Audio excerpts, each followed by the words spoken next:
Welcome, y'all. It's Wes with DIY Food Plot Pro. Thank you so much for joining us. I'm beginning to get a lot of messages and emails about the fall planting season. Many folks in the country are experiencing what we're experiencing right now, a significant drought. After having above average rainfall all summer long, we hit late July and early August, and boy, it just shut off, and the temperatures are really been oppressive here. So we had some highs last week. Heat indexes running up close to 120 degrees. Doesn't take too many of those days to really zap a lot of your food plots that you have out there. You can see the Egyptian wheat behind you is beginning to burn up. The corn's burning up. The soybeans are burning up. Really tough environment right now to be producing whitetail forage for our deer. But I'm getting a lot of questions about fall planting. This is one of those areas that I'm going to do some fall planting. We're in the mega food plot trials, but we've got a pretty good chunk here that is just completely ate off by the whitetails. So most of this is about 3 foot tall or less, and the whitetails have really keyed in on this sag corn. And they have ate it down to the point to where there's not really going to be anything here for the whitetails. Well, I want to go ahead and replace this and put another food plot in here, whether I want to sow some turnips and radishes in something like beast mode or max southern draw, or in 3 or 4 weeks come in here and plant my overdrive food plot system. So all those are really good options out here that we have. But what do I recommend as far as planting right now? Because many folks throughout the country are dealing with this very significant drought that we're in. How do we navigate that? Do we go ahead and plant? Do we wait? Do we hold out for rain chances? That's what we're going to go over today. And I hope after the video will leave you a little bit of insight on what I plan on doing with my acreages. So if you have a no-till drill, you can safely go out here and you can plant by the calendar day. And the reason that you can do that is because with a drill, we can really tuck that seed away just below the soil surface where it's supposed to be for a lot of those brassicas and clovers and things like that. And we feel very confident that we are kind of tucked away from the birds and the turkeys and the doves, all the things that love to eat seed, fresh planted seed when we plant a food plot. So if you have a no-till drill, I like to go ahead and get it in the ground. Worst case scenario with that is you get a real light shower, 2 or 3 tenths, and you're in drought conditions. That moisture might be enough to swell that seed and get it going. But if you don't have significant moisture in the ground, oftentimes that seed will die before it gets another rain, especially if rains are 2 or 3 weeks away after that little shower. But with a no-till drill,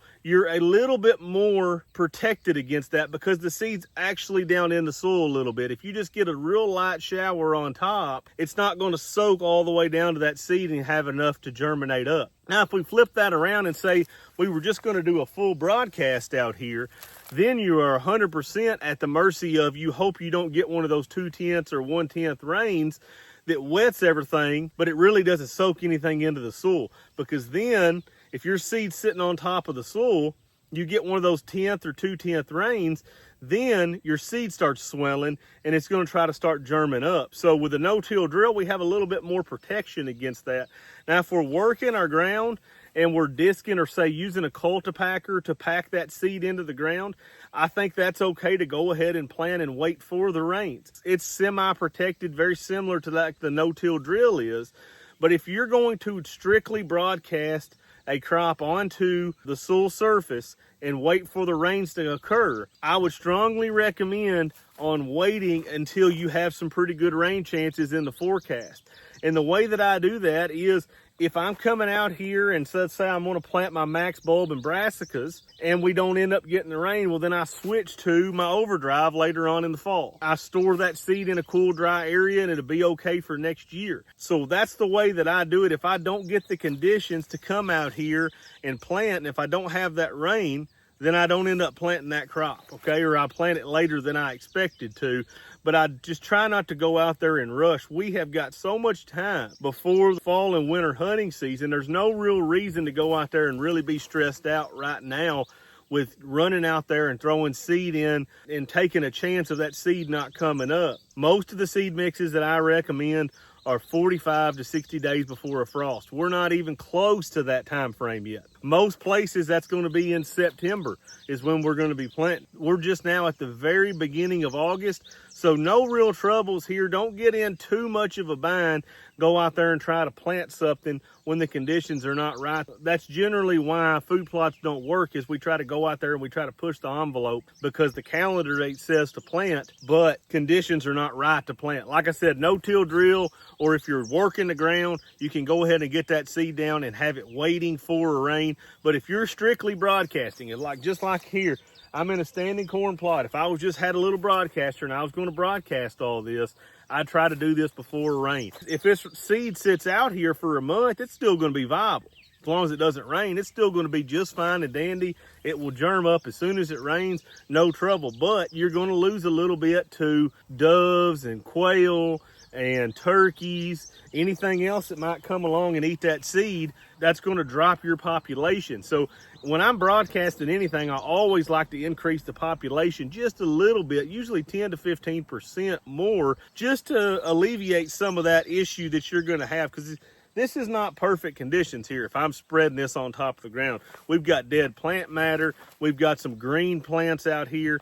A lot of our seed is not going to germ because it's not ideal conditions. Now, if you're in ideal conditions, I recommend following my recommendations on my website for my food plot. I think those are the perfect recommendations. But if you are coming out here and trying to broadcast, this is not a great environment. So it requires a little bit extra seed, a little bit more care, and conditions need to be right. If you need help setting up your deer hunting farms, or if you need food plot seed, you can go to my website, www.diyfoodplotpro.com. I've got all kinds of products, max bulb brassicas for brassicas that'll get you that big old bulb, and radishes.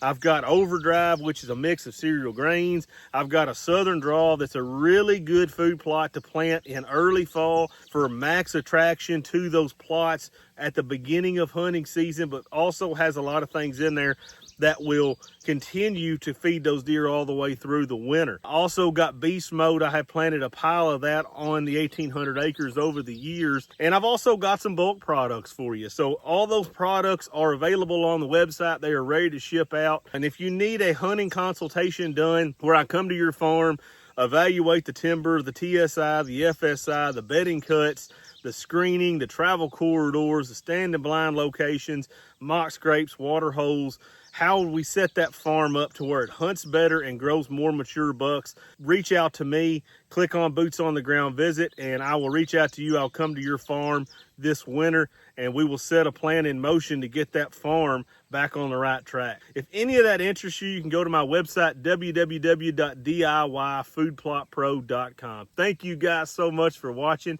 I really appreciate it. Y'all smash that like and subscribe button.